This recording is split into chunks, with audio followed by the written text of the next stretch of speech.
Charlie, welcome back. Hey, buddy. Good to see you. Yeah, and you, how you been? Long time no see. I've been good. I I've been good. I got this shirt last week at a concert. This band from Australia called Amel and the Sniffers. Nice. Really, really good show. I ruined a Hawaiian shirt that I had because it was drenched in the sweat and fresh ink of other t-shirts from everybody else in the crowd. Bottom line is, by the end of the show, I was like stage diving and like just trying to even get to the bathroom. Took like, I had to crowd surf like over 100 people just to get there. It was a good show. Brilliant. Yeah, I see on your Instagram, you're liking the heavy crowd surfing stuff. I saw one on the other day where they created the circle. You're obviously just done that circle, aren't they? What's it called when they open the circle up? Mosh pit. Mosh pit, that's it. Okay. Yeah, I have a good time. Brilliant. Well, Welcome back. So dynamic creative. Something that I've used for a long time, and I think you'll probably agree, a lot of people don't. Yeah. A lot of people don't use it. I tell you why I like to use it, and we use it for a lot of clients, but I like to use it in small local areas. And you might think my theory is wrong, but I've had good results from it. So if we've got, for instance, and this is great because our listeners, you have a lot of local businesses listening to this, is that you've got a smaller area, haven't you? Because your geographical location, let's say you're doing a 50-kilometer radius of a particular zip code post. Sure. And then they want to overlay things with interest and stuff, which we don't need to do a lot of the time because we are going to the whole audience within an area. Yeah. Where I find that dynamic creative works really well is that you're giving Facebook so much more to go with for a certain amount of people. So if you've got one image, you've got one bit of copy, and you're going out to an audience of, I don't know, 350,000 people, and you're spending $50 a day, based on your CPM and all this sort of stuff, it's not going to take that long before people start getting a bit bored of what they're seeing, and your frequency starting to go up. You're seeing your leads or your purchases are going down, or whatever it might be. Where we've always found that we've been helped out with dynamic creative is that once we press that little button and we can put in 10 images, 5 different bits of copy, 5 headlines, things like that, it's like Facebook has gone, thank you for giving me more ammunition to show the same people different things to do with your brand. Yeah. And on the other side is someone might not, if I see an ad with emojis in it, I might not like emojis. If someone else likes an ad with emojis, they're not being cut out because Facebook, when we talk about how the algorithm works, the billions of bits of data that's been collecting over the last 10 years, 13 years, it knows who likes emojis, who doesn't. It knows who reacts with these things, who doesn't. It likes different colors. It might, when clients say to us, "Oh, how do we have to change the imagery?" You could just change a bit of the text. You could just change an outline of being red to blue and try yellow. All these different things, because essentially, you're just trying to get someone to stop the feed. Yeah. They're trying to stop the scroll, and it needs something that's going to stand out, that's engaging for that person to stop the scroll, to either go straight to clicking through or read your text. In either way, get through to the destination that you're wanting to get to. Would you agree with that? Are there other what sort of? Yeah, I definitely agree with that. I think for a little bit of science behind it, because I always like to lay the table with history or science. Let's establish some objective facts. The average person on their phone swipes the height of the Eiffel Tower on a daily basis on Facebook and Instagram. Think about how big your phone is. Like, this is smaller than my face. I've been to the top of the Eiffel Tower. It's a lot of my faces. It's very tall. So you have to stop. You have to earn somebody's attention. Yeah. Just to get them to care. I think of it as this. I think my man Barry Hot posted this the other day, and I loved it. Every social media ad is skippable. So you have to earn somebody's attention, even if you're targeting an audience, which has its own complete just misinterpretations. Nobody has to stop. So when people go the traditional route which we started with on ads, of building out a bunch of these post IDs, where you're basically guessing on what, well, to be fair, when you're building out post IDs, you're guessing what's most likely going to get somebody to make a purchase. Yeah. You're guessing what's ever going to get that last inch of a mile, right? That last meter of the marathon done, right? But again, that's going back to our conversation about the secret holiday. What was it? What was it again? Secret escapes. Secret escapes. Yeah. Has nothing to do with that click. That's not the reason that you bought. So the point is, when you are guessing, you are trying to guess what's going to get somebody to make the impulse buy right now, the gum at the cash register. But that's not what Facebook does. That's not how Facebook works. And they've told us that for many, many, many, many years. Like, that's not what we are, right? We are not display. That's not our objective. Now, that being said, the other side of this is when you use dynamic creatives, there's a very big different thing when you put all these combinations together. Now, in a local market, having that wider variety makes sense. When you're going to a much bigger market, I limit it tremendously down to something I call the 3-2-2, where it's like maybe 3 creatives, 2 headlines, 2 sets of copy, and I'm trying out different families of those variations. But here's the point. Let's say your dynamic creative, for the purpose of this conversation, has 12 different possible combinations. Okay, now you can build out 12 ads, or what you're doing locally, it might be 200 ads. It's not terribly unrealistic for you to get to that number. You're doing 10 times 5 times 5, like it gets pretty astronomical pretty quick. When you build those all out as separate post IDs, each post ID is a web page. Facebook is looking at the bounce rate, the click rate, the stickiness, the receptiveness of that web page. You know, if the Facebook feed is basically just a Google search results that's like, instead of giving you exactly what you're looking for, they're trying to guess what you want to see. So it's a proactive version of Google for entertainment. So every one of those posts is actually its own web page. Each web page is collating its own set of data.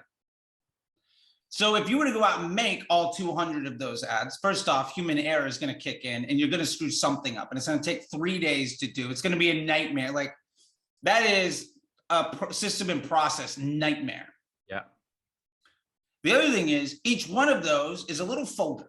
Think of it as a little folder on your computer where, oh, this person came in, cool. We'll put them over there. We'll put them over there. We'll put them over there. We'll put them over there. In order for you to get any one of those pieces to statistical significance, to even understand if it was a good idea, much less 5 or 10 of them, you might have to reach an audience 10 times bigger than the actual pool of people you're even trying to reach to begin with. Or if you're going in a very big market and you're doing a very simple thing, going back to that 12, Facebook will prioritize whatever gives somebody the best user experience, but user experience doesn't always correlate to business results, right? We clickbait, things along those lines. So if you get 1 or 2 of those posts dominating 80% of the spend because that's what users wanted to see in the very initial delivery, that first like 500,000 impressions, you have no idea whether or not that ad set, that campaign, that concept is good or not. You just know this one thing that got all of the spend was good or bad for me. And there's no ability for you to have any insight into everything else. Now, I'm a big fan of saying spend is a meritocracy. Spend will go where the end user experience is most desirable for Facebook because that's their business model. We are providing content for Facebook to achieve their business objectives of retention and user experience. When you use dynamic creative, however, and you notice this when you hit a preview on dynamic creative, the URL is not just facebook.com/an ugly string of numbers that's your page, and then /posts, and then a /an ugly string of numbers that's the post ID. It says DCO, it's got like a holder. It's a folder where it's holding, remember what we said when that's 200 ads and there's all these folders on your computer? If all of those folders existed inside of one other folder, like, nesting information, when you're using dynamic creative, the impression of any one ad to any one user informs all of the other impressions of all of the other ads to all of the other users. So instead of having 200 completely different salespeople just going off into the wilderness, having no idea what anybody else is doing, you have a very collated data source where every impression, good and bad, informs every other future impression.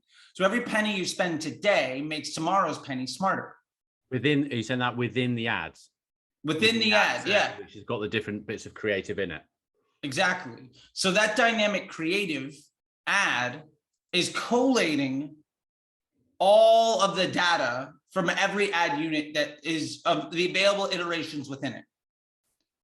So that's really important, because now it means that we are, instead of divesting our data set between a bunch of options, we are compounding our data set.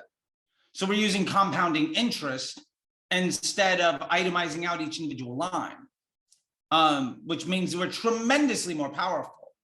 And to your point, we're letting Facebook decide, well, this is what one person wants to see in somebody else. And we see this big trend right now where everybody's saying, well, it's UGC, UGC, UGC. But what if I don't want to watch a video? What if I'm in a meeting and I don't want my sound on because, like, I don't want to get caught by my boss? Or what if, whatever it happens to be, maybe I'm watching TV, or my wife is watching TV and I'm on the couch and I'm just sitting there hanging out and I don't really want to put sound on because she's going to get upset with me because she's missing her freeform show. And I'm just sitting there trying to kill some time. So if you show me a video, I'm not listening. So if you only have that one type of content, you've missed me entirely. Yeah. Yeah. So you can either guess what people want to see, you can take the time and effort to build out every single possible combination, or you can use dynamic creative and let the platform decide what users want to see out of the available options you've given it, and then index what users want to see against business results, and then make choices on optimization or isolation from there. But you're using compounding interest of machine learning data instead of 200 guesses of just throwing darts into the throwing stones in every direction blindfolded and hoping you hit somebody. Yeah, absolutely. But when you go onto the reporting side in As Managed now for the dynamic creative, it's not reporting everything, is it? How it used to be, you see the links, the click-throughs, purchase. Sure. I find that sometimes it will show you some of the purchases that you got from particular creative or copy, and sometimes it won't. Yeah. Would you say that's just bugs in the system? It's just... Well, there's bugs in there. There's also levels of confidence in there, but ultimately it doesn't matter. Because let me tell you this. Say we've got a very simple ecosystem of 3 creatives, 2 copies, 2 headlines. You look at it and one creative got 80% of, let's say this ad set, this dynamic creative is something that you like.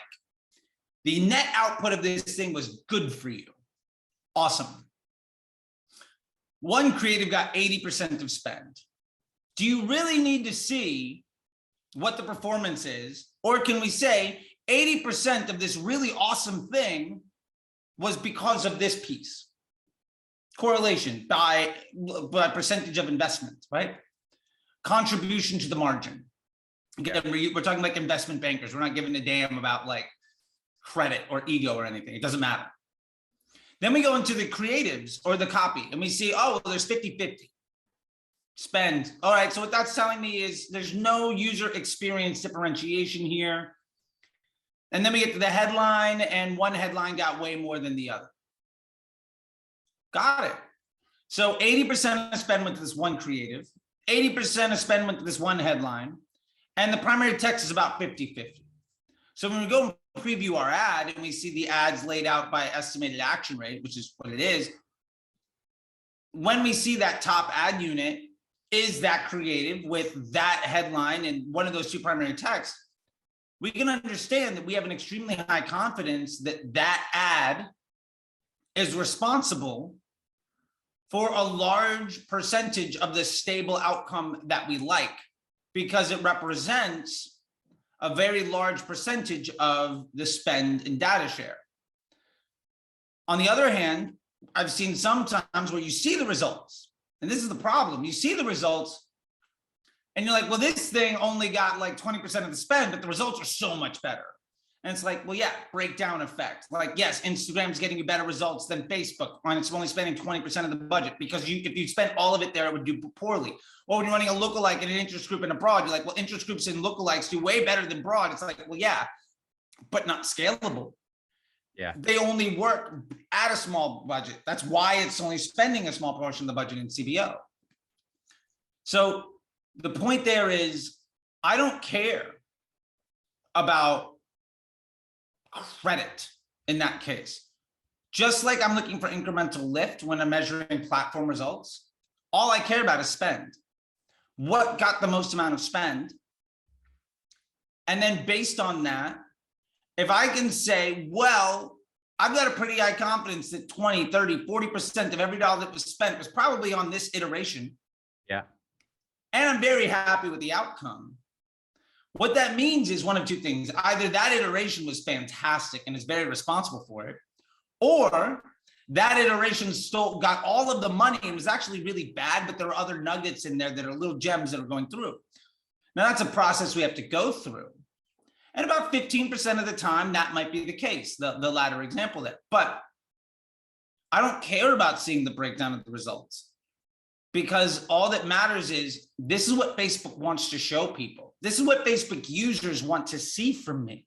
If I give them what they want and that delivers me a good business result, that means we're simpatico. Our objectives are aligned.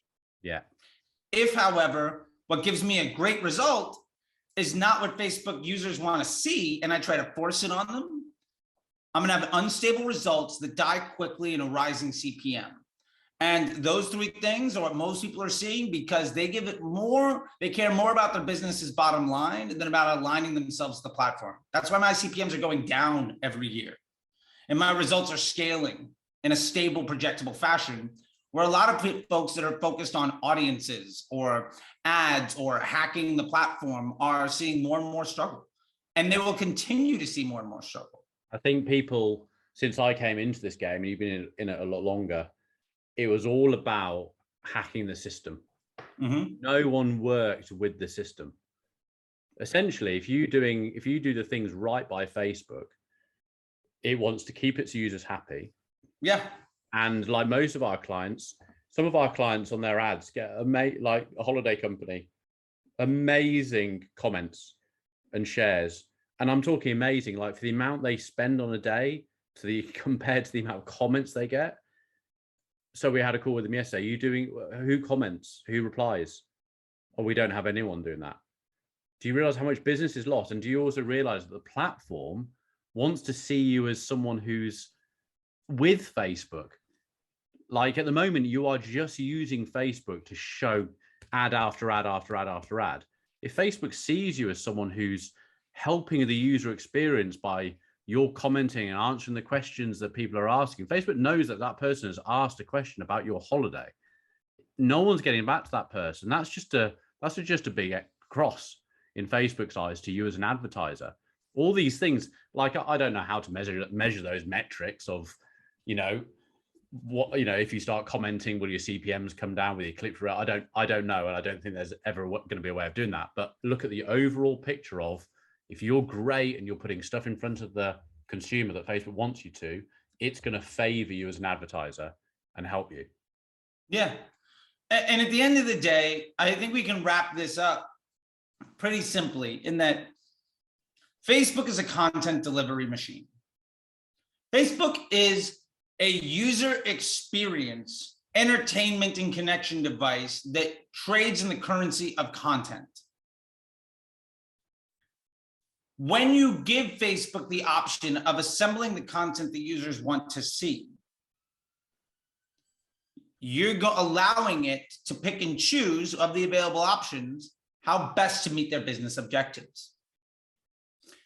In every partnership, whether it's business or personal, when your partner tells you what they need from you, if your response is to give them the finger and demand money, when that partnership fails, because it will, it's not your partner's fault.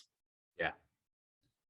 So don't blame Facebook when you're not using dynamic creative, when you're refusing to use broad audiences, and when you're trying to hack it, and the end result is bad performance for you. Because basically you're saying, I want to go into business with you. And oh, by the way, middle finger to you every single day, give me money. Yeah. That's not a positive engagement. That's not a relationship set up for success. In no way is that a reasonable expectation for a long-lasting positive result that you can ultimately build your dream and your goals on of accomplishing whatever your business is. That thing that keeps you up 20 hours a day, as soon as you wake up out of bed, you check your phone to do it. If you're relying on Facebook to be a partner with you and you disrespect it as a core practice of your business, when your business fails, it's not Facebook's fault. Yeah, absolutely. Well, thank you very much, Charlie, for that. No, great. I love Dynamic Creative. I wish more people would use it. Yeah.